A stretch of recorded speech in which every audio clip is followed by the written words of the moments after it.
Good evening and welcome to tonight's season finale of the Oz Cro Soccer Show, episode 32. And my name is Tonchi Prulsats. I'm one of the co-hosts, and it's a case of out with the JOSIP, in with the JOSIP.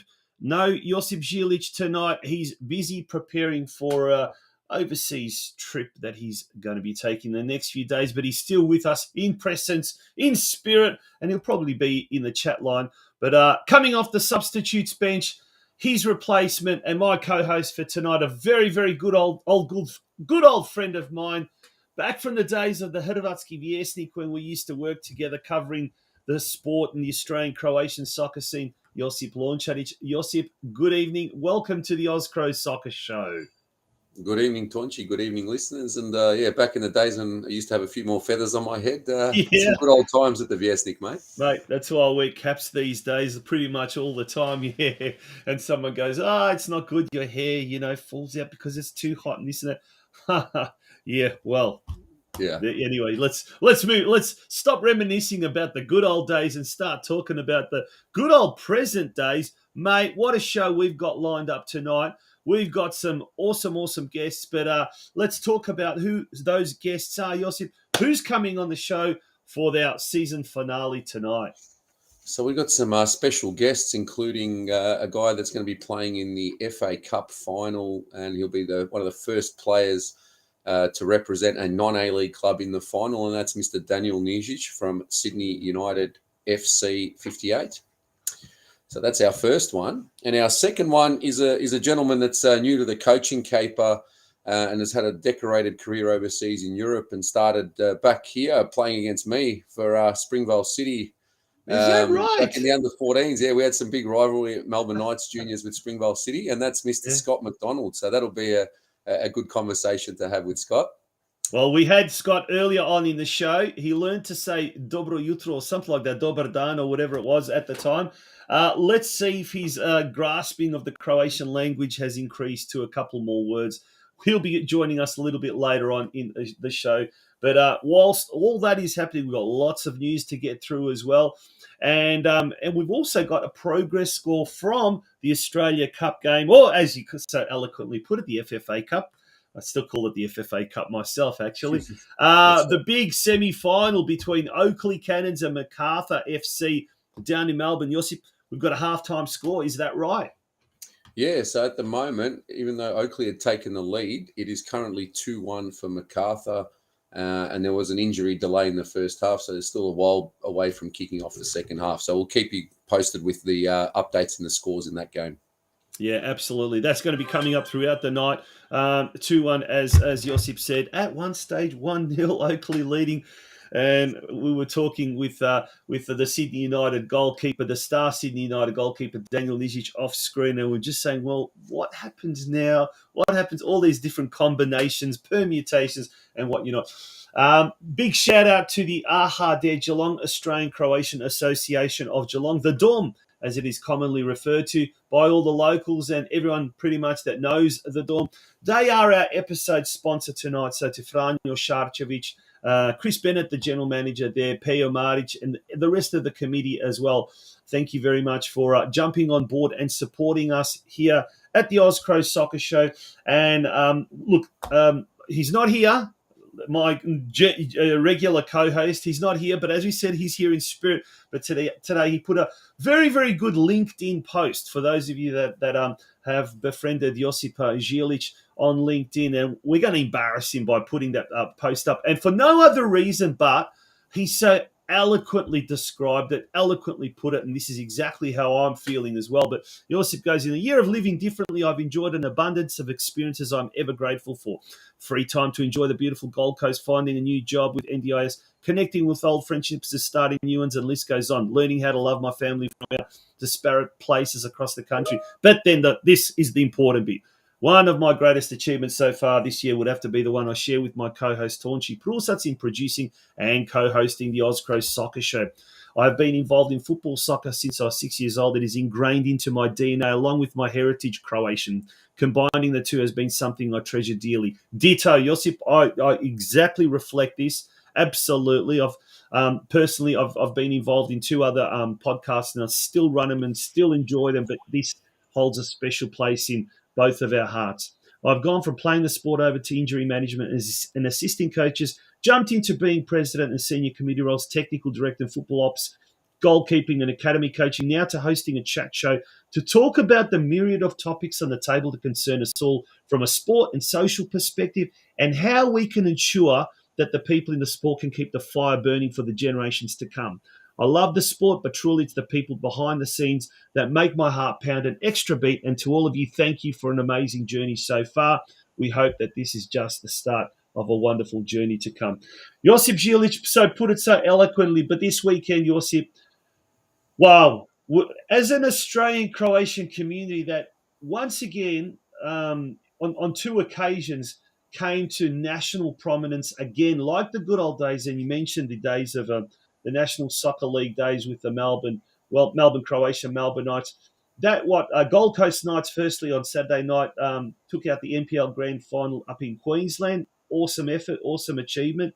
But then what Sydney United did the following day, it just united an entire continent of Croatians, but also Croatians in Croatia, Croatians in the diaspora, Stuttgart, Germany, America, Canada. The list goes on and on of all the well-wishers. And we'll talk with Daniel Nisevic a little bit more about all of the accolades or acknowledgements that Sydney United have received. But in your opinion, how significant was that win, that achievement on the weekend?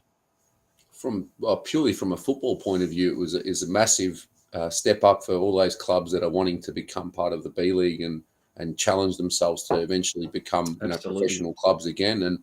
But from that community perspective and having a look at the crowd and the colour, the atmosphere, the energy, just different level. It was great to see. It did really bring back the old NSL days. I remember you used to do a lot of the announcing back then in the old NSL days, Tonchi, and that, that buzz when you come into the ground and it's those suburban grounds, that feel, that proper football feel. It was quite special, I think. Yeah, Vyacheslav Jelčić has said something in the comment section. It's in the news here in Croatia. So there you go. And I have seen so many news reports from Croatia.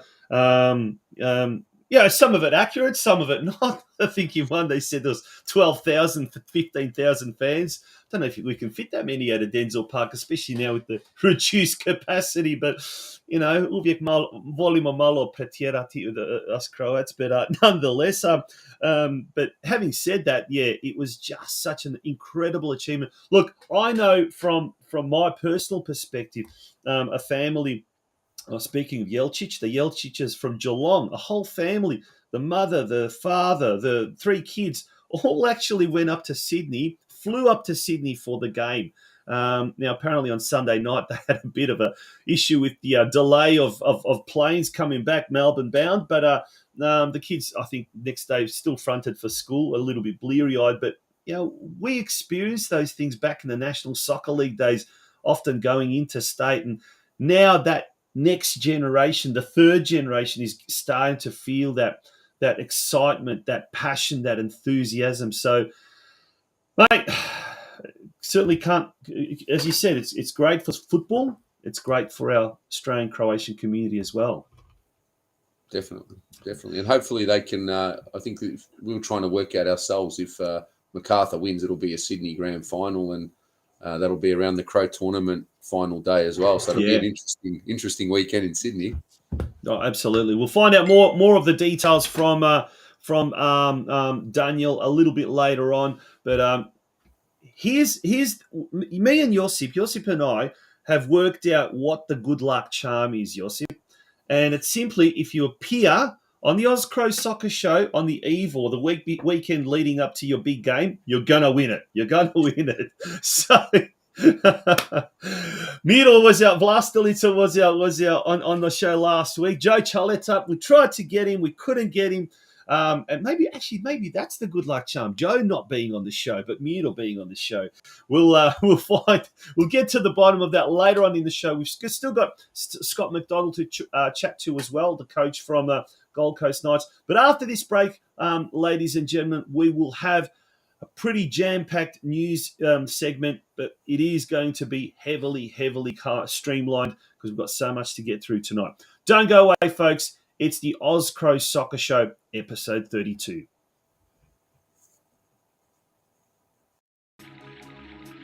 Known as the Dom to Locals, the Australian-Croatian Association in Bell Park was formed back in 1957 by Geelong's Croatian community to create a place of comfort and celebration. Quality, locally sourced food and value for money is the name of the game at the Dom. Pull up a seat in the bistro and take a look at their brand new menu. The difficulty won't be in finding something that catches the eye, it will be in deciding on what to get. The Dom has been offering functions of all sizes for 50 years. Whatever your budget, the Dom has you covered. Thinking of a place to hold an engagement or wedding? How about a birthday or work function? Guests can choose from a range of set menus to suit any budget. The venue is fully licensed with a stage and dance floor and fantastic music system, while a special bridal wall is also available. The main hall caters for up to 350 guests, so don't be shy. Get in now and book that special date. Contact us by email at functions@ahadegeelong.com.au or call us now on 03 5278 2596. Australsko-Hrvatsko društvo Geelong proudly sponsors a number of Croatian soccer clubs, including the North Geelong Warriors, the Melbourne Knights, St Albans Dinamo, and Dandenong City Hajduk.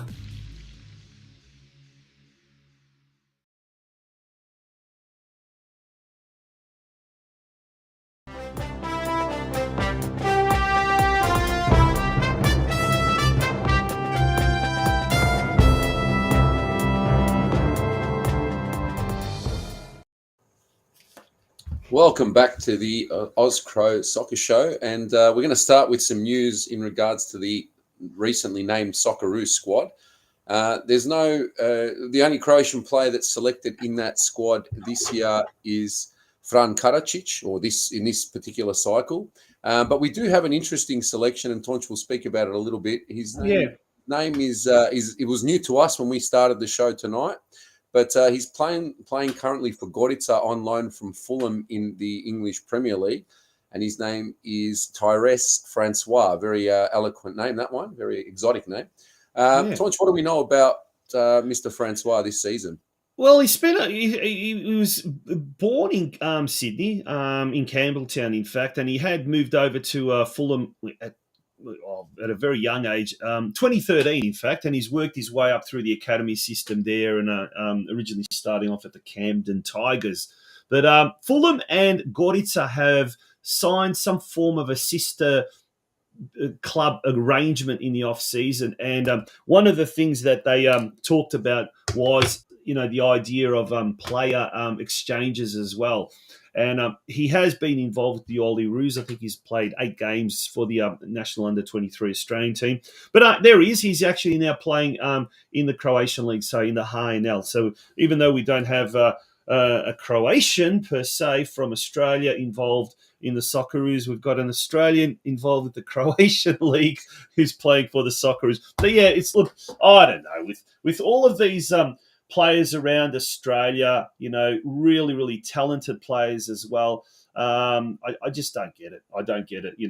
JOSIP ZILIC had a saying, Nema, what was he saying? Nema zlata bez Hrvata, There's no gold without the Croatians in it. We know that in the under-23s, we know in the 21s, the 19s and 17s, there are Australian Croatian players that have been picked. But this is something we've spoken about a fair bit on the show, like the talent identification in this country seems to be really struggling. There's a lot of, and we're not just talking about Croatian players, Josip, but and you deal with a lot with youth players and young players, both male and female. I'd love to hear your take on this, but there's a lot of players out there, and a lot of players have in fact bypassed the A-League to go to Croatia.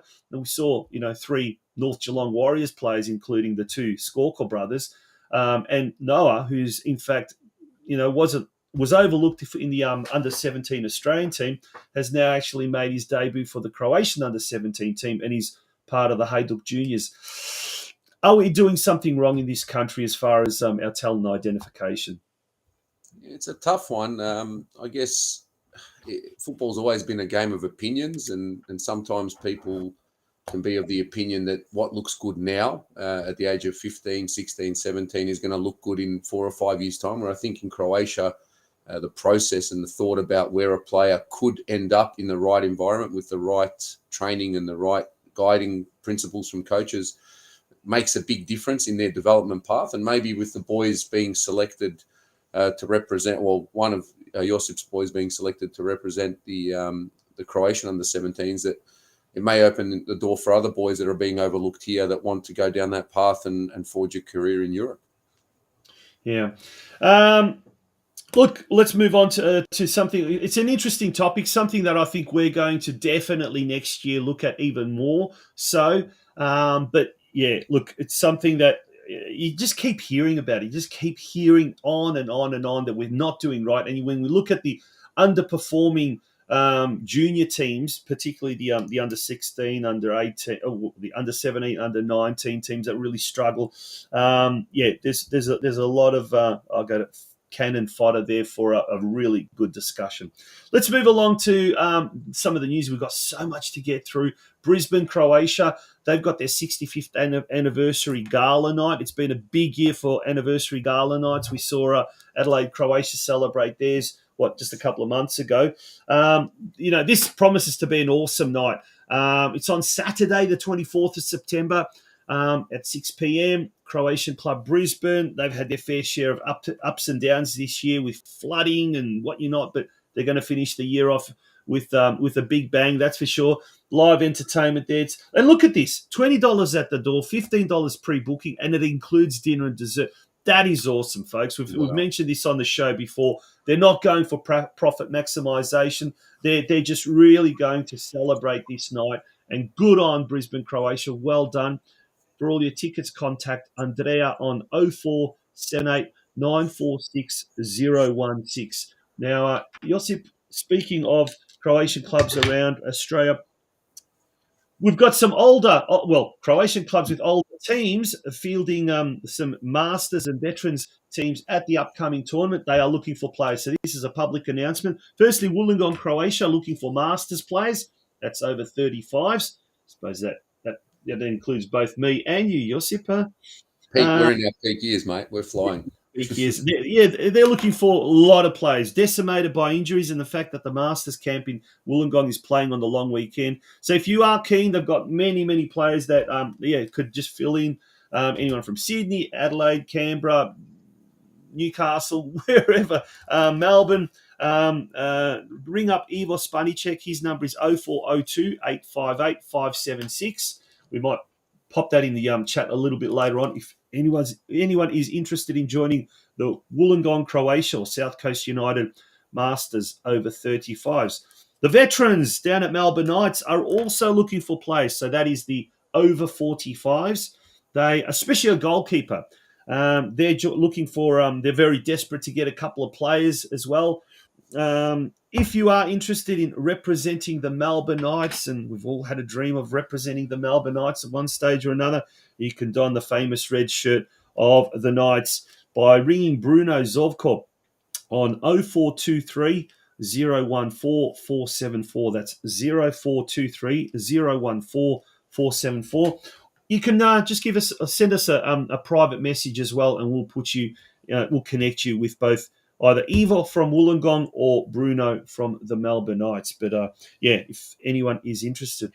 Now, just before the show, Josip, Trust Football Queensland. Football Queensland put a little bit of a dampener on the Gold Coast Knights weekend celebrations, and they released this statement. Tell us a bit more about this. Yeah, so it's an interesting one relating to crowd disturbances and flare use in games, but what it's effectively given is the Gold Coast Knights now have a suspended 3-point sentence which can be activated if there is any further crowd trouble coming up, and a financial penalty of $6,000 as well. So Something we can speak to Scott about a little bit later on, but it is a bit of a dampener, Tonch. What are your thoughts on it? Yeah, look, Flares make the cut. They do. They really do. They absolutely make the atmosphere, the color, but it's not. It's at the end of the day, it's not permitted. Simple as that. So if you are going to light flares, your club's going to cop some trouble. You know for a fact. So $6,000 penalty, whether or not that's suspended, that I'm not too sure. But they've got a 3-point deduction, which obviously carries on into next season, and that is suspended. So if all the fans are on good behaviour, look, I don't know. It's between you and me, and everyone listening. Between you and me and everyone listening, I don't know. Yes. It's not 1995. It's not 2000. It's a different type of a era as well, And look. I think the Croatian clubs do a fantastic job of being ambassadors for the community, and now it's up to the fans as well. It's a different era. It's not 1995, like I said. And if we're talking about a B League, we're talking about all of that kind of stuff. The things that went on back then, as much as I'd love to turn back time and say, I'm not 50, I'm 20, and relive some of those magic moments, it's just a different type of a era. I might be wrong, and I might be really just showing my age, but I think, as the old Croatian saying goes, pamet u glavu, Having said that, I saw a clip of some lower league game in Lika that there was someone has, instead of a flare, they've actually got one of those Zorjas or whatever they're called, like a Mino Batsachi, whatever. That was pure stupidity. But I don't know, the fact that some people are actually applauding that, I don't know, they're just trying to take the mickey out. But I don't know. Oh, look, maybe I'm wrong. What do you think? What do you folks think out there? I'd love to see in the comments section, and please no derogatory comments. We've already had to ban one Budala tonight, and hopefully that person's not going to be back. But yeah, I don't know. That's my take. I don't know, Jos. Maybe you agree or maybe you disagree. It's difficult one, I guess. If you're at Poljud or at Maksimir and you're beating a European team or winning a derby and the flares go off, and I wonder what their fines are and how many, because there hasn't been a lot of points lost in the Croatian league for flares, and there's been some pyrotechnics to be proud of there. Yeah, but it's funny. But obviously, when it's European games, it is frowned upon, and a lot of the time the fans do behave themselves. Sometimes, you can't control the torcida. You can't control the bad blue boys. But even then, they're a little bit more tamer. But anyway, speaking of the Croatian League, now, actually, before we do get to the Croatian League, late breaking news. I'm going to have to bring that up where I've got it here somewhere. Now, we've got some late breaking news from Newcastle. We are the first to announce this, so we're very chuffed. Thank you, Karl Živković and the crew. Newcastle, Croatia will be live streaming Saturday's grand final on their Facebook page. Wait for it, with the St. George Federation commentator Željko Jack Bulic for all those unable to make the game. And the message from Newcastle, Croatia is, as with Sydney, Croatia's Australia Cup final match, there's no substitute to being at the game, and welcome everyone back to the Croatian Wickham Sports Club to celebrate afterwards. So for more details, go to the Newcastle Croatia Facebook page and you'll find all the details there. So yeah, absolutely, that's brilliant stuff. That really, really is great stuff, and well done to everyone associated with Newcastle, Croatia. We're going to take a very, very quick break. When we do return, Josip, we're going to have a look at the Croatian scene and the Herceg Bosna scene, and then we're going to have our very, very first guest after that. Don't go away, folks.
Welcome back to the Oz Cro Soccer Show. We are now going to get straight into the Croatian news and the results. First up, Josip. Yeah, just before we go to that as well, there is an update so that it looks like the game will be played in Sydney because MacArthur has just taken a 5-1 lead against Oakley, just had 2 penalties in the last 5 or so minutes. So it's looking good for a Sydney Grand Final there for all of our Sydney United fans and all the Croatians that will be in Sydney for that weekend. What a crowd that'll be. Oh, wow. That'll be absolutely insane. Well, that's going to be a big problem for one, Sam Krishlovic from Sydney United and also the general manager of MacArthur FC. his allegiances will be tested, Yes. That's for sure. That's an interesting. Maybe that's someone we bring in the future. But Yeah. anyway, back to the HNL for now. So the Saturday results. First game was a draw between Šibenik and Hajduk in Šibenik. So a result that's had some ramifications for the future of Hajduk's coach, which we'll speak about shortly. On the Sunday, the first Sunday game, Rijeka and Osijek was a 3-0 win for Osijek in the Kantrida, so not a good result for Rijeka and their fans. HNK Gorica had a narrow 1-0 defeat to Dinamo Zagreb in a game that, again, was quite a tight affair, but Dinamo just seemed to be grinding out the results not only in Europe, but also in the HNL. Yeah. And then on Monday night, we had a 3-0 away win for Istra against Slaven Belupo, and Lokomotiva were defeated 2-1 by NK Varaždin. Again, so the home team's not having a great run of it this week at all. No home wins at all in this week's Prva HNL. No, and actually, I must reiterate that those days were, in fact, according to our time here. So, for example, Monday they played Monday morning our time. They weren't. They were jumping the gun. We've got the ladder for the what was that? The Druga Liga. Oh, we haven't got the Prva Liga ladder. That's no good. Oh, what have we done there? We've got the wrong graphics there. We'll go straight to. Probably the reason why we haven't got the ladder there is because Dinamo now 10 points clear of second place Varaždin. Hajduk now are even further behind. They do have 2 games in hand. And if we look at those fixtures, Hajduk tomorrow morning, or in fact tonight, I suppose, the way you look at it, at 12:30 a.m. tomorrow morning, straight after midnight, Hajduk takes on Rijeka. That should be that. Oh, the graphics are all over the place today. It's been a crazy day actually. That should be Hajduk split taking on Rijeka at home at 12:30 tomorrow morning. Now Saturday morning, wee hours of Saturday morning our time, Slaven Belupo at home to Varaždin. That should be a really good game. That.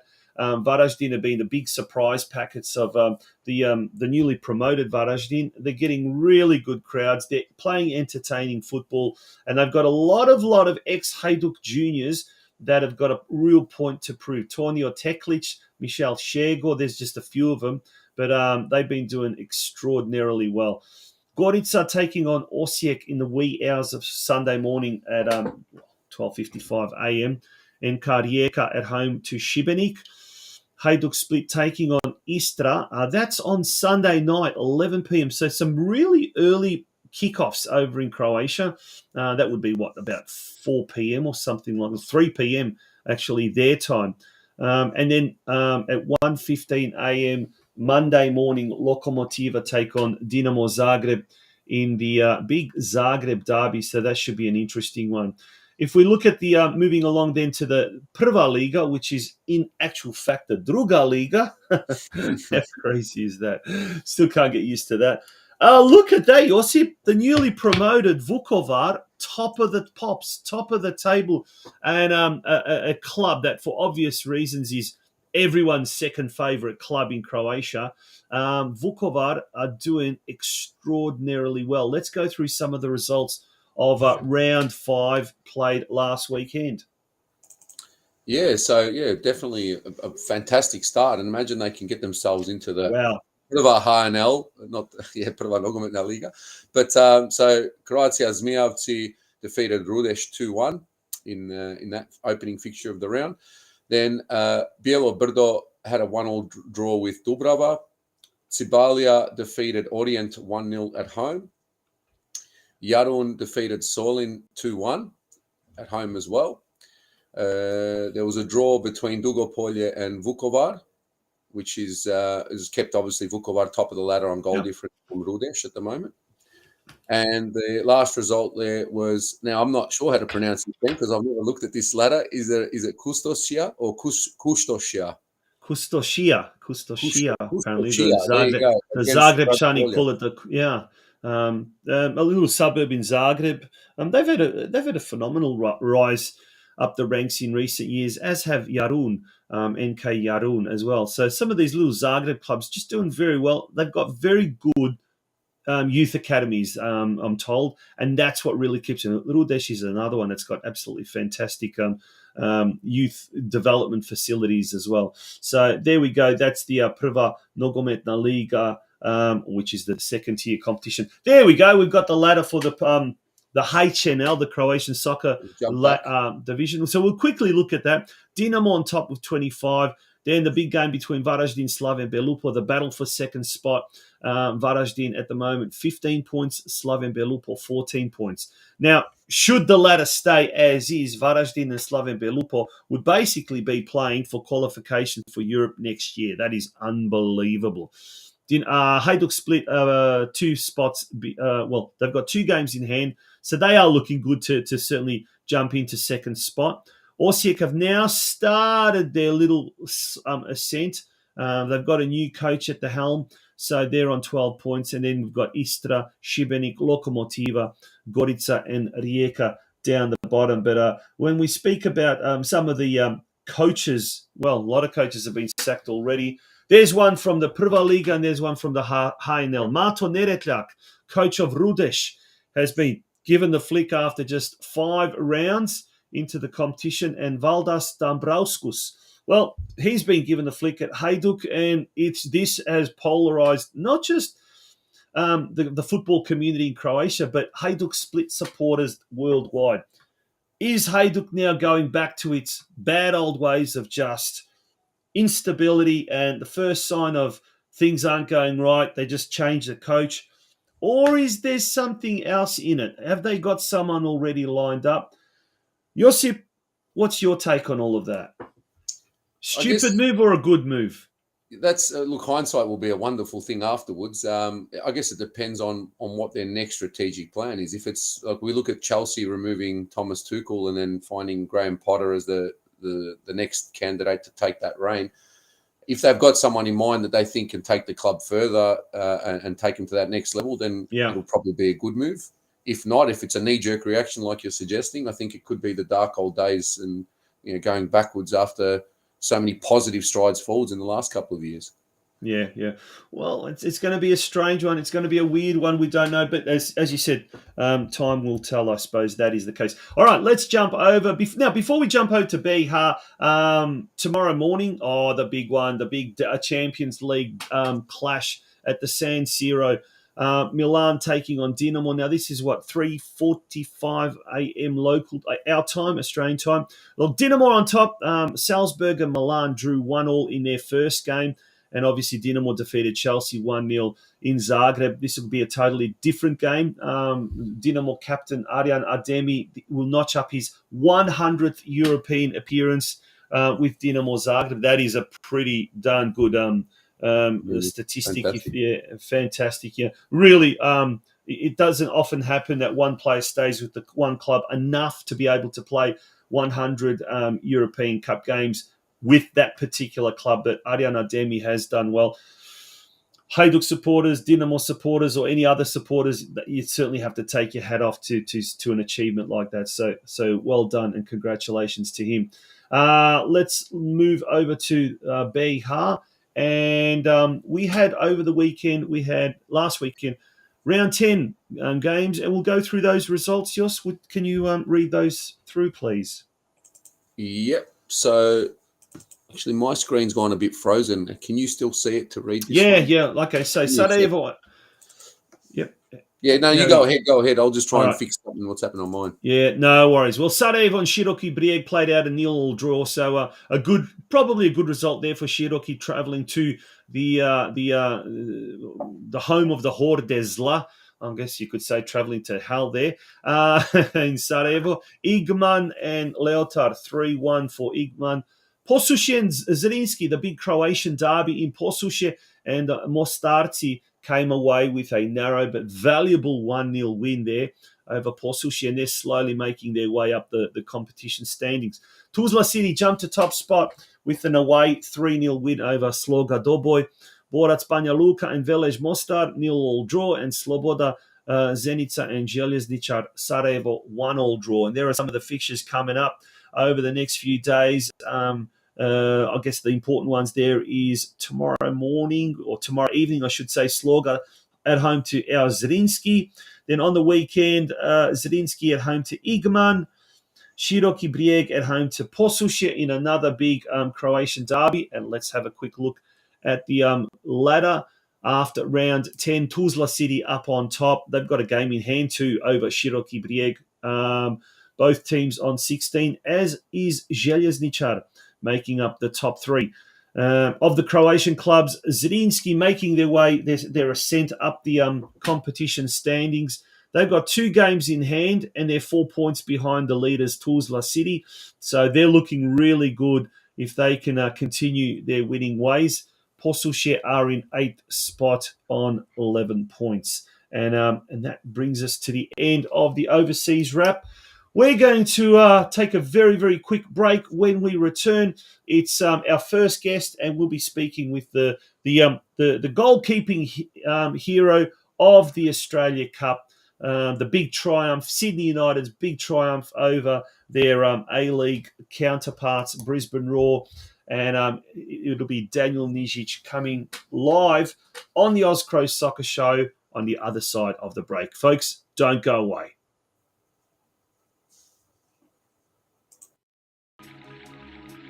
Known as the Dom to locals, the Australian-Croatian Association in Bell Park was formed back in 1957 by Geelong's Croatian community to create a place of comfort and celebration. Quality, locally sourced food and value for money is the name of the game at the Dom. Pull up a seat in the bistro and take a look at their brand new menu. The difficulty won't be in finding something that catches the eye, it will be in deciding on what to get.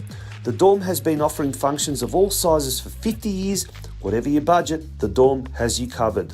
Thinking of a place to hold an engagement or wedding? How about a birthday or work function? Guests can choose from a range of set menus to suit any budget. The venue is fully licensed with a stage and dance floor and fantastic music system, while a special bridal wall is also available. The main hall caters for up to 350 guests, so don't be shy. Get in now and book that special date. Contact us by email at functions@ahadegeelong.com.au or call us now on 03 5278 2596.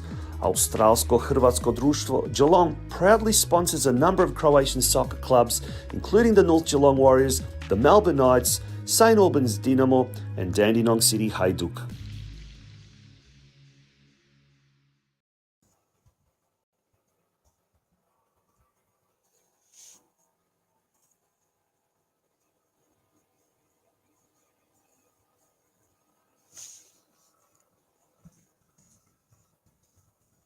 Sorry, I just had the mute button on. Welcome back to the Oz Cro Soccer Show. And thank you to Jure Andrija, who does inform us correctly. Yes, Dinamo Zagreb is at 2:45. Don't listen to me. I said 3:45. I think I said it. You would have missed the first half if you were listening to me. Josip, on the weekend we had a huge, we've talked about it, huge achievement. Everyone knows about what Sydney United did over the weekend. And I think now it's the time to bring on our special guest, our first special guest for tonight. He's the Sydney United goalkeeper, and he's a man who's really responsible for, a whole host of grown men around Australia, I think, shedding a tear when they saw that very emotional and captivating interview that Tara Rushton had with him post-match. It's our absolute pleasure to bring on the show Daniel Nisevic. Daniel, welcome to the Oz Cro Soccer Show. How are you? Yeah, I'm good yourself. Thank you for having me. Mate, we're very good, but certainly nowhere near as good as you. Mate, what's the last few days been like? Are you still on cloud 9, or are you slowly starting to come back to reality? Yeah, no, I slowly come back to reality. The last couple of nights I've been not really getting much sleep, just thinking about the moments and stuff like that. But yeah, no, starting to now just come back down to reality, and the boys now know we just need to now put our heads down, and we've got one more game to go all the way and win it. Josip. Yeah, fantastic, fantastic achievement. I just wanted to sort of get a bit of a background story, and you've obviously had a long history in the Croatian community in Sydney. How did it feel for you after that game?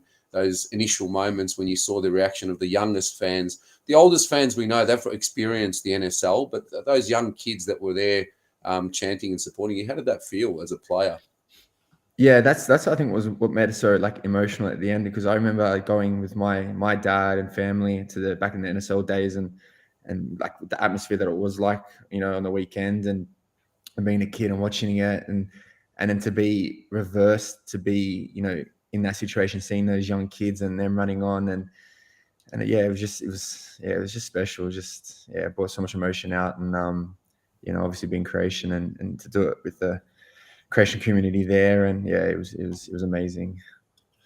Now, Daniel, as we're watching some of the footage there, courtesy of 10 Play, I mean, look at that. The crowd there was just unbelievable. And even the commentators said, as the game was progressing, more and more people were sort of starting to come, and the word had got around, and that something special was about to happen. And the noise, the passion, the colour, it was just incredible. But to see at Denzel Park, at least certainly half the stadium absolutely chockers, was just incredible. What was the noise like, down on the ground? Could you hear the crowd, or were you just so focused on what was happening on the pitch? Yeah, but no, for the majority of the time, when you're on the pitch, you don't hear it. But there was a point in the game. I think it might have been in the first half or the second half of extra time, and they were just singing, like everyone was just in sync and singing, and like I literally just stopped, and I was just looking around, and I was just like, wow, like, and then I sort of just had to go, whoa, all right, switch back on, get back in the game, like. But it was, there was a moment where I just went, whoa, I have played in front of some big crowds, but that one there it was just great. Like, yeah, it was something that I've never witnessed or felt before. It was crazy. It was it was mad. Brilliant. We're looking at the result now. I think Oakley's pulled one back, but it's the 81st minute of that game. So you can be preparing yourself for a big game against Macarthur in Sydney. Tell us your thoughts on them as an opponent, and also on how you guys are preparing for that eventuality. Yeah, look, they're a good side. They've got some good players. They've got a big manager. But look, again, I think people rated us off against Western. They rated us off against Brisbane. And look what we've done. We're capable. We have the belief and and the capability to definitely make another cup upset, and that's what we're going to plan to do. It's obviously going to be now, by the sounds of it, Macarthur do finish it with a win, that it's going to be in Sydney, and I think we'll have our fans again there being that 12th man and pushing us on, which will give that advantage. And and I feel like definitely we can definitely win the whole thing. Look at that goal. This goal is going to go viral around the world. This is just world-class football. Like this goal, the flick on there, and Chris Payne, and then Glenn Trefiro. Now Glenn's got a great story. Now, that was a fantastic story. He only became a dad, very, very recently, I think, only a week or 2 weeks, or something like that. Is that his first child, or has he got more? That's his first child. Wow, what a fairy tale story! I mean, that is absolutely incredible. But let's get back to now the back to reality, I guess. We've got this the cup decider in what, 3 weeks time, 2 weeks time, 3 weeks time. Yeah. What's the plans going forward? Will you ramp up the training? Will you play some practice games against A-League opposition? Are you getting pointers from Sydney FC and Western Sydney Wanderers who want to see you guys, down Macarthur FC? Or is it just sort of like just business as usual, just sticking to training what you normally train? Yeah, it's business What's happening? as usual. Where we were in on Tuesday, when yesterday we trained. We're in Thursday, Friday training. And then again, I think Miro is definitely going to organise some games to keep that game fitness and that, that game feel. You know, so I'm sure he'll put something on for us to keep getting that match fitness. And but yeah, it's the same routine as what we always, you know, like all our coaches say, don't change your routine, just keep it as it is, and that's what we're going to do. There's no need to now change anything for this game. Just continue it on. What about the intensity? Has the intensity sort of approaching it in a different kind of a way, like a little bit more? Has the level gone up a little? That's what I'm trying to say. Yeah, no, like just since the whole as soon as our NPL season finished, and you know we've had this cup run, the intensity's been second to none. It's been up there. The boys have been sharp, and you know the boys, their mentality, the way they're doing things and doing the right things, and you know, and yeah, so we've definitely ramped it up for this cup, but yeah, no, the boys have all on it. Fantastic. You've had some experiences overseas in your development phase in England. How is that sort of the experiences that you've had over there? How is that helping you maybe guide some of the younger boys in the squad and apply the knowledge that you've gained overseas to help the team stay focused on and live in the moment? Honestly, like, you know, like, yeah, it was a good experience over there, you know, like being around, you know, like professionals who have played the top of their game and seeing what they do and the calmness and the lead up to games and how they react, you know, sort of, yeah, has helped me to, in big games like these, just know how to keep calm and, you know, just focusing on just doing the job and don't overthink things. And I think, you know, bringing that calmness, maybe the boys seeing it, but again, it's the whole team, you know, like they all got experience, you know, they've all played A-League, some of them a lot of playing overseas, they've got games, they played NPL finals, semi-finals, World Cup finals. So we've got that experience in those big games. So, you know, all the boys, they all just came in and they're all relaxed. And, you know, and again, look, we've got nothing to lose, you know, like we've come into these games now, you know, where, you know, got nothing to lose. You can see it, we're enjoying it. Like, look at the way we were playing, some of the stuff, like that, you don't see nerves there. That's pure enjoyment, you know. We were out there, we were loving it. You know, there was not one point at that time during the game where I felt nervous. I felt, you know, like panicky, or no, I was enjoying it. I was in the whole occasion, and that's all we've been doing. Honestly, the whole tournament, we've just been enjoying the occasion, you know, and it's been fun. And it shows. It absolutely shows in the performance. Like that third goal was just pure enjoyment. I mean, not just from the fans, but it just looked like you guys were having a really, really good time out on the park. Daniel, at what point in the game did you personally, maybe sort of the penny dropped or whatever you want to say, that you had this feeling, we can actually do this, we can actually win this? Was it right at the start, or was it sort of maybe after that third goal or somewhere in between? Where was that magical moment for you? I think when we equalized, you know, like a lot, like, you know, like people have said, like, you know, you go down 2-1, that penalty, and maybe your heads go down, you know, I think there was like 20 minutes to go or something. I can't remember now, but, you know, heads go down and it's like, oh, like that's it. But, you know, and then to bounce back, what was it, like 4 or 5 minutes later, get that equalizer, I knew we had it. I had that belief. I was confident, and I didn't feel like Adrian Sturz has been a rock at the back. All the boys have been a rock at the back, and I felt like anything they were chucking at us, we were dealing with. Like, I felt like, you know, towards that end, we weren't going to concede. Yeah, really good. And from a personal point of view, you're now 27, if I'm correct, and you know, they say goalkeepers mature after the age of 30 and then have their sort of best years in that bracket up to about 35, 36. Some go even longer than that. How do you feel, or what do you feel may be your next step in football after this season and the cup run? And I'm sure there'll be people looking to sign a goalkeeper with such a presence like yourself. What are your thoughts on that? Yeah, look, I'm not focused on that future yet. Like, I'm just focusing now onto, you know, this next game, and you know, and then obviously after that, you know, I'll like consider thinking or whatever it is. But yeah, no, I just want to focus now on these next couple of weeks, get my head right, and prepare for the final. And so yeah, I'm not thinking too far ahead for anything. Now, at Sydney, Croatia, Sydney United, over the years, we've had some absolutely fantastic goalkeepers. One of them has already been on the show, on our show. Let's take a look at what he had to say a long time ago. Here in Croatia, everyone's Mourinho. Oni svi znaju, a nemaju pojma. Nemaju pojma. The big spider, wherever he goes, he's a colourful character. He's left such a legacy on this show that we've even got T-shirts made up. Sviznayu and Nemo Pojma, the legend that is. Was he or Mark Bosnich or Tony Franken from yesteryear, any of those greats, giving you pointers, giving you advice, chatting to you over the last few weeks, how to approach these big games or anything like that? Or have they been around the club, lending their own support? Nah, look, I haven't in the lead ups, I haven't spoken to them, but Spider after the game did message me to say congratulations and stuff. Obviously Spider was our coach a couple of years ago. Yeah.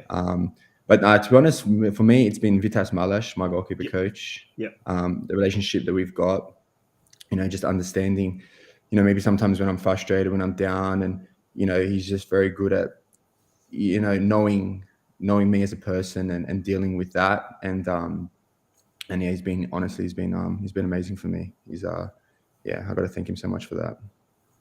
He's a bit of an iconic coach there, isn't he? He's been involved with a lot of the younger players as well that I think have gone off to overseas. In fact, some have gone to Croatia. How important is having a really good goalkeeping coach at a club? I mean, you get obviously your head coaches, your assistant coaches, but from a player specific or position specific point of view, how important is the goalkeeper coach to a team? Yeah, it's important. It's important. Like I said, like it's like we're a team, but it's almost like the goalkeepers we're a different identity to the team. Like we're always, we're never training with them until we go into say small sided games. But it's always just me, Vitas, and other goalkeepers. And then people come in. So it's like a separate thing. And yeah, he's been like I said, he's just been he's been always like always try this, try that. What do you think? He'll be watching oppositions for me and give me little hinters. And so no, he's been amazing. And like I said, I got to thank him so much for it. Yeah, it's quite a specific and unique position. I was just seeing Luis Italiano sub out of the game, and Oakley have put on a boy that looks about 14 or 15. 14. Did they put him on today? I'm watching on the side. Chris Taylor's just subbed him on, which is a lovely gesture. The crowd just gave everyone a standing ovation. But it's a lonely position when things aren't going well. But when you make a penalty save and change the momentum of a game, I don't think you can rival that experience. Is that your thoughts on that specific position of yours? Yeah. Like it's a hard position. It is. Like you can either, like I said, you can be that hero where I may say save that penalty going just right into halftime. Obviously, maybe changes that game a little bit. Then also, you can make 10 mad saves and then make a mistake right at the end, and no one remembers those 10 mistakes. 10 saves. They just remember that mistake, or he cost us. Or far out, and they remember that before maybe it could have been more. But look, that's the part of our job, and we've accepted that doing this position, and yeah. It's the opposite of a striker, isn't it? A striker can do nothing for 89 minutes and then tap in something that comes off his shin, and he's the hero. Everyone's buying him drinks afterwards. I always give it to the boys about that. It's like, you miss 10, you score, and you're the hero, but anyway. Nonetheless, Daniel, you did some penalty save. You did some fantastic shot stops there as well. Probably one last question. The difference between the A-League and the NPL. From the outside looking it in, it seems to me that the gap's getting smaller. Or is it just the case that we're still in the pre-season for the A-League clubs and they're still a bit rusty, whereas the NPL clubs have now completed their season and they're probably, I won't say at the peak because the season's finished a month or so ago. But is that gap, in your opinion, getting smaller? And thoughts on this National Second Division, how feasible is it? Yeah, look, I think honestly, the boys in the NPL, like our team, and I've seen individuals from other clubs as well. There's some quality out there. Like I said, you put them in a full-time environment, with the right people around them, and they can be very good players. They can play in the A-League. You know, it's just unfortunately that the A-League there's only 12 teams. Top club, yep. You know, so you know it's obviously there's a small market that can be in it, and you know, and look, like second division maybe can change it. You know, show some people more. You know, but I mean, we all want the second division, but is it feasible cost-wise? Is there enough? You've said there are enough players, and what you're not caliber players, but is it something that, you know, in your opinion, is it pie in the sky? Is it something that fair income could happen?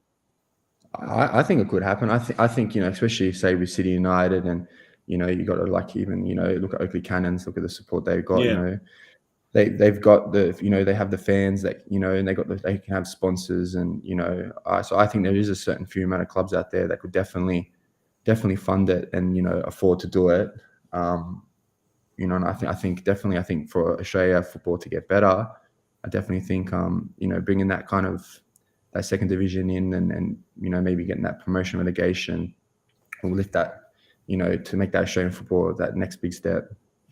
Absolutely. Josip, any last questions for our guest tonight?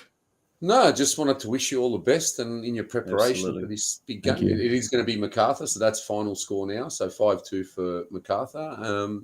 You don't have to travel far, which is good. You'll have a nice home sleep, and hopefully home domaća hrana. And yeah, all the best, mate. All the best for the game. Thank you very much. For the rest of the season with the boys and the club.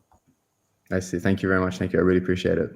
Absolutely. Good on you. Thank you very much, Daniel Nisevic. All the very best for the upcoming Australia Cup final. And it's going to be a huge weekend in Sydney, the weekend of the Australian Croatian Soccer Tournament, as well as the Cup decider, the Australia Cup Grand Final. So, all the very best for, well, what is going to be a massive, massive weekend. Looking forward to it. Good on you. Cheers, Daniel Nisevic from Sydney United. What a lovely, lovely fella. What a fantastic person, and an equally fantastic goalkeeper. We're going to take a break, folks. When we return, it's time for our second guest, and it's the coach of Gold Coast Knights. He's just stepped off the field. They played a friendly tonight against Perth Glory, so we'll find out all the latest, how that went as well. And we might even pose that same question, the difference between playing standards between the NPL and the A-League. Is it getting small? Is that gap getting smaller and smaller? We'll find out from Scott McDonald, the Gold Coast Knights coach, after the break. Don't go away.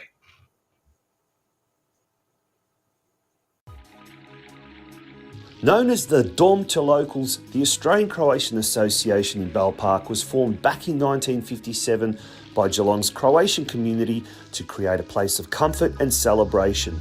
Quality, locally sourced food and value for money is the name of the game at the Dom. Pull up a seat in the bistro and take a look at their brand new menu. The difficulty won't be in finding something that catches the eye, it will be in deciding on what to get. The Dom has been offering functions of all sizes for 50 years. Whatever your budget, the Dom has you covered. Thinking of a place to hold an engagement or wedding? How about a birthday or work function? Guests can choose from a range of set menus to suit any budget. The venue is fully licensed with a stage and dance floor and fantastic music system, while a special bridal wall is also available. The main hall caters for up to 350 guests, so don't be shy. Get in now and book that special date. Contact us by email at functions@ahadegeelong.com.au or call us now on 03 5278 2596. Australsko-Hrvatsko društvo Geelong proudly sponsors a number of Croatian soccer clubs, including the North Geelong Warriors, the Melbourne Knights, St Albans Dinamo, and Dandenong City Hajduk.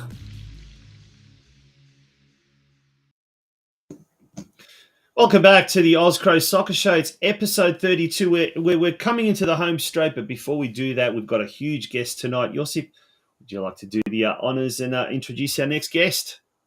Yeah, so this gentleman has had a massive career overseas and here domestically, playing in the old NSL, then overseas in Scotland, in England for the Socceroos, and then he's then returned to the A-League to finish off his professional playing career, and is now coaching the Gold Coast Knights and doing a fantastic job. So we welcome Scott McDonald to the show today.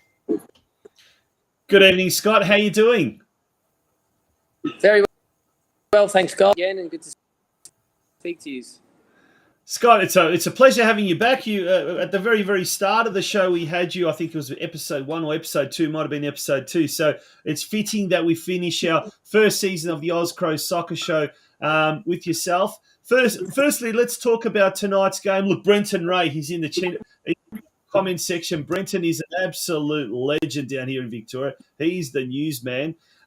He's not even Croatian, and he tunes into the Oz Cro Soccer Show. Well done, Brenton. He's already given us the results. Perth Glory ran out 4-0 winners. The scorers there, Ryan Williams, Ben Azubal, Matt Hatch, and Adam Zimmerino. How did you see the game? How did it all progress from your point of view? Yeah, look, it was 0-0 at half. We went with a full squad that played in the final 3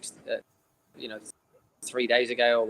Boys emotionally, physically, weekend as well. We had to be careful coming up, haven't we, in a couple of weeks? So something we just had to, bring on our bodies probably in the 55th minute. Probably was a telling sign that fell a little bit short in terms of the squad that obviously the A-League possesses. We seem to be having a little bit of issues with the audio. It just seems to be cutting out. We're getting the general gist of what you're saying, Scott, but it just seems to be cutting out. So if Mark's there in the background, if he can maybe the technician there at Gold Coast Knights, if he can, that seems to be a bit better. No, it seems like we may have been losing it. We're going to play some of the footage now from the weekend game.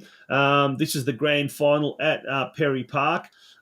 Gold Coast taking on Olympic FC. And in the end, a good result there, a fantastic result. And these are the sort of the closing stages of the game when, victory was assured. It was, I think, 3 minutes played or thereabouts of overtime. Looks like we may have lost Scott, unfortunately. Hopefully we'll try and get him back on. Josip, did you watch any of this game? No, I didn't. I saw only the brief highlights package. So I obviously, wasn't privy to this when I was coaching at the time. Fantastic. Looks like a really good crowd as well. What was the official attendance for that one? Do you know? I'm not too sure actually. If anyone was at the game and know the actual official attendance, but you can definitely see the crowd there, the flags. A lot of people made the trip up from the Gold Coast, and also there was quite a strong contingent of local Croatian supporters from Brisbane. So yeah, absolutely fantastic to see the crowd there. And look, we've got some other footage as well of some of the picture and there's some of the flares as well. I mean, but isn't it funny? They kind of the flares. The flares. They've made this active zone. There's a real big gap as well between the active zone and the fence. And what do they do to promote the game? Like as in promote the score and result. A photo of the fans with the flares. Of course, it adds colour. But anyway, on another note, the Knights. They called it a night to saviour. That was the back page of the local Gold Coast rag. I think it's called the Gold Coast Bulletin. That was awesome. Look at the colour there. The champagne, the jubilation, the young fans there, the juniors there as well as the seniors. I mean, it's. We talked about, Josip, how much of an impact on not just the local Croatian community, but Australia-wide Sydney United's win in the Australia Cup had. But this is also a fantastic result for the local community, both in the Gold Coast, but in Queensland as well. It's just absolutely an awesome achievement by the team. Yeah, and just seeing crowd figures come through there from Damien and Susie Bresic, 4,215. So it's a bumper crowd for Queensland, I would have thought. Yeah, well, I mean, by official standards, it's bigger than the Australia Cup crowd. They said, I think it was 3,100, although I find it very hard to believe that there were 3,100 people at a Denzel Park. It certainly looked a lot more than that, that's for sure. But look, some of the pictures, the photos, and there's after the game, Joshua Langdon, the goalkeeper from the Gold Coast Knights. He has been named as the NPL Men's Goalkeeper of the Year. So the accolades keep coming thick and fast. So well done there to Joshua Langdon, and it's a great recognition. I'm surprised Scott McDonald didn't win Coach of the Year. That there is. If we can't have him live on the show, we can certainly have a photo of him. I wanted to ask him, actually, has he got a fear of heights? And if he has that, there made him overcome it? But no, he looks very, very happy, Macca, as do the players, and rightly so. What a great achievement that was. Crown champions, lots of jubilation.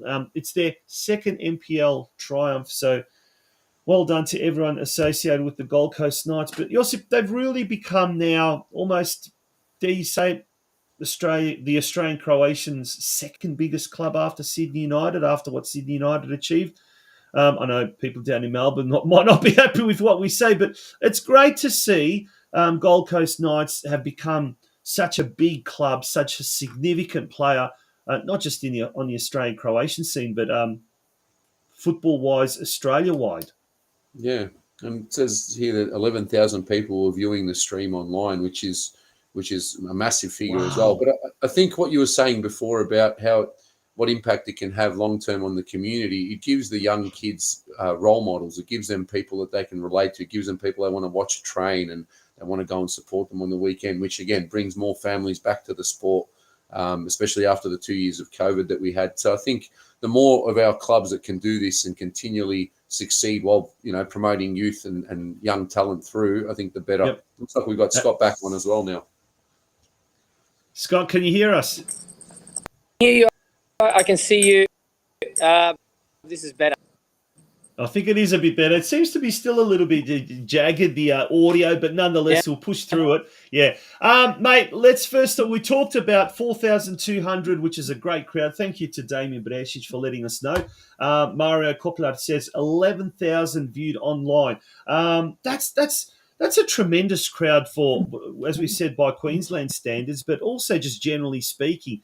And it must be so good that you travel to Brisbane. You had the support of the local Brisbane Croatian community, but you also had a fair contingent of the Gold Coast fans coming down as well. And then we saw the back page as well of the local rag there, and I'll even put that up. This acknowledgement, this appreciation, this adoration must be absolutely, as a coach of the club, of the team, it must be really heartwarming stuff for you guys. Look, I think we spoke, and I think you cut off, and obviously we had a coach, but obviously I was to be successful this season, and look also, and so it's just been a wonderful involved at the football club and the local community. Chris Coyne gave me a kiss, so you won't see that. That on camera. You don't see that on live television often, no. Obviously, Perth Glory boys are just leaving me. Wonderful in there. Obviously, the attention that is created club over the whole Queensland community, it's been great. Obviously, this has been a Croatian football clubs. We said it's been fantastic to see, and I've been obviously keeping in contact with Mira Peace. They were up here. They played Pen Power. Tried to accommodate and help him as much as we could. To detail and just help him out. And obviously for us as well to get over the line, and it's just been obviously it's been brilliant as well. Like you said there, two big clubs with, and it was a wonderful state, and they really perhaps atmosphere on the night. Yes. Yeah, no, it's fantastic. And I just wanted to ask you, Scotty, how are you finding the coaching caper at that semi-professional level, having been in professional football for so long, and how have you adapted to that environment as a young coach? Yeah, obviously I had my ideas and how strict I was going to be, when I first picked. But again, you've got to get to know people. If you want people to give you them, and I think that's been the greatest learning. Yes, you can be good on the field, but you've got to understand what your players are and then how you get the very best out of them. So for me, and obviously positive throughout the season, you have your bumps along, you take them, and how can you keep moving forward and keep believing, and we done. Yeah, now it's been an up and down season in the sense that I guess Mother Nature has really wreaked havoc with the Queensland NPL, particularly the flooding that we had earlier in the year, and a lot of the times games being called off, entire rounds called off. That interruption throughout the year, obviously it didn't affect just your club, but it affected the other clubs as well. How did you manage to, throughout the year, what were some of the tactics you used to keep the boys motivated, keep the eye on the prize, so to speak? What were some of the things that you did, or was it pretty easy to do?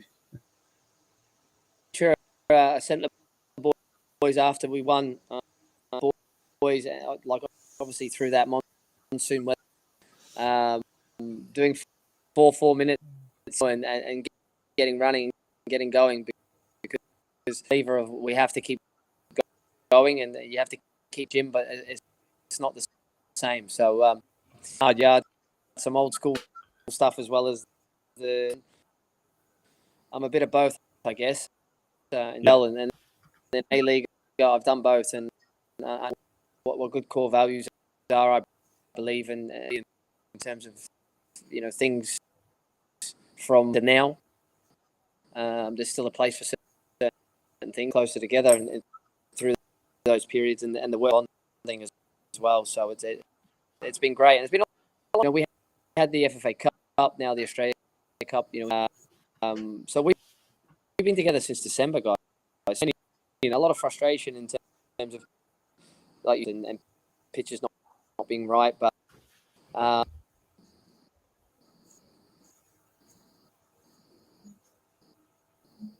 Yeah, sorry, we had a bit of a glitch towards the end of it. No, it is a people business, isn't it? And it's motivating people when you can control the controllables, and I guess the weather in Queensland was one of those uncontrollables for you guys. For your own future moving forward as a coach, what are you looking to adapt and change next year at the club? We want to go. We're getting a bit of a tour of the Croatian Sports Centre. Oh, you're right. Look, I think I got locked out in my office, Scott. You're getting the real. Actually, it's like a tour guide. Locked out. Better. That's much better. Look, we're ambitious. The team. This is the beginning of our cycle.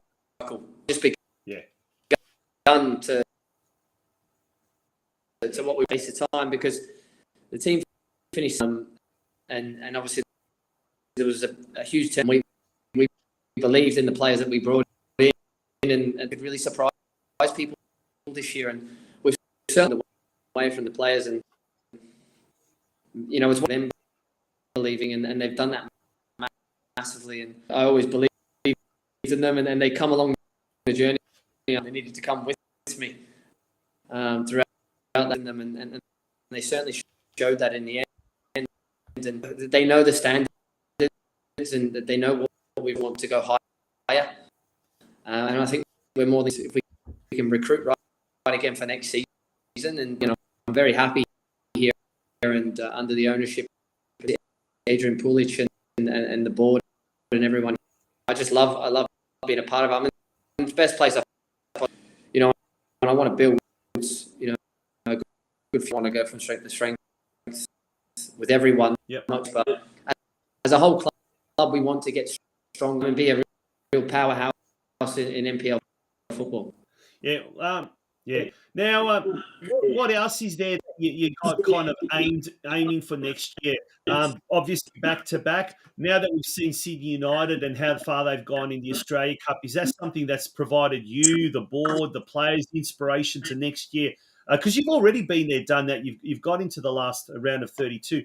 Is that something that next year you're almost kind of setting yourself as one of the high goals that you want to achieve? Look, I think that's what you knock your pattern. You work your week to week. First and foremost, I'm on fashion in terms of you work hard all season.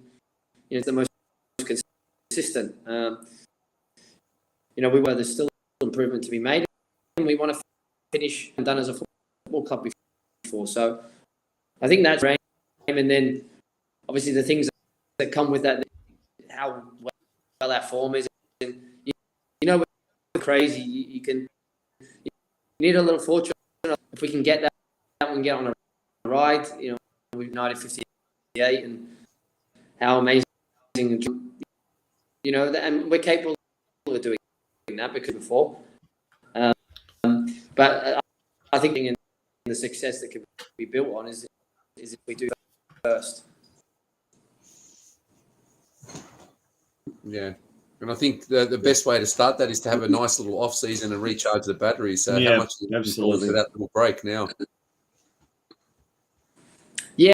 Obviously, we've got the Croatian tournament coming up at the end of the forward to that, getting down there, and it should be a great. We'll give the boys a really good rest and rebuild the squad. And look, that's the key now. I think we want to keep improving it. Yeah, mate. Well, I can relate to wanting to have a little bit of a break after today.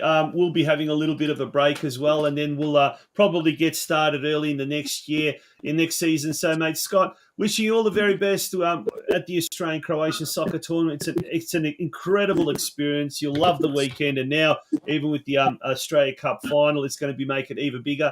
Enjoy the little bit of time off, and then we look forward to hopefully catching up with you early next year ahead of the 2023 campaign. Should be a bigger and better year for everyone concerned. Australian football in general. This was a great year post-COVID, but really looking forward to next year. So, mate, all the very best. You deserve a great break, a good break, and thank you for, along with Sydney United, providing so many Australians of Croatian descent with just a weekend that was really, really unforgettable. So thank you.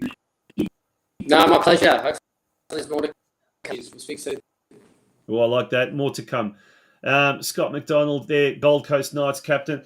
Coach, my apologies. Just the technical glitches there just seemed to be... He was locked out of his office and probably couldn't get onto the Wi-Fi, but what can you do?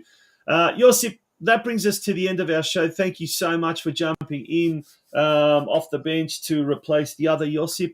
On behalf of Josip and myself, thank you. And thanks to everyone that has been a part of this year's show, to all the clubs, to all the sponsors, to all the advertisers. The list goes on, and probably through our Facebook page, we'll publicly acknowledge all of the clubs that have sponsored us this year, all of the businesses that have sponsored us this year. Thank you to each and every one of you. It has been a very, very memorable year, and we hope next year will be even bigger and better. And with your support, folks out there, the club support, we can take this show to a whole new level next year, and that is what we'd love to achieve. And we'd love to see the Australian Croatian football scene taken to a whole new level. So, Josip, once again, thank you so much, and enjoy your off-season. You've got another little bit of a commitment this weekend, and then after that, we'll have to get you back on the show early in the year and talk about your involvement in the football, because it is quite extensive, isn't it? It is, mate, and it's good to switch off. But we've got one more game on Friday night at City Vista. I think one of your sponsors from one of the other shows. So yes. Yeah, and it's just started raining here in my area, so I'm a bit concerned about how the pitches are going to hold up in the next couple of days. But we play it. We'll have a good final with the girls at Cup final for the title, and then recharge the batteries. Like Scott said, it's really important to have that little break and clear the head, and then start planning for next season and see how that's going to look. So thanks for having me as well. Really appreciate it. Absolute pleasure. And to everyone, like I said, everyone who's throughout the show, throughout the year, have tuned in, followed us. We speak it in English, so you do not have to be Croatian, of course, but you can just appreciate what our community has done for football and continues to do for football. We could certainly not do it without the support of so many incredible, wonderful people Australia-wide.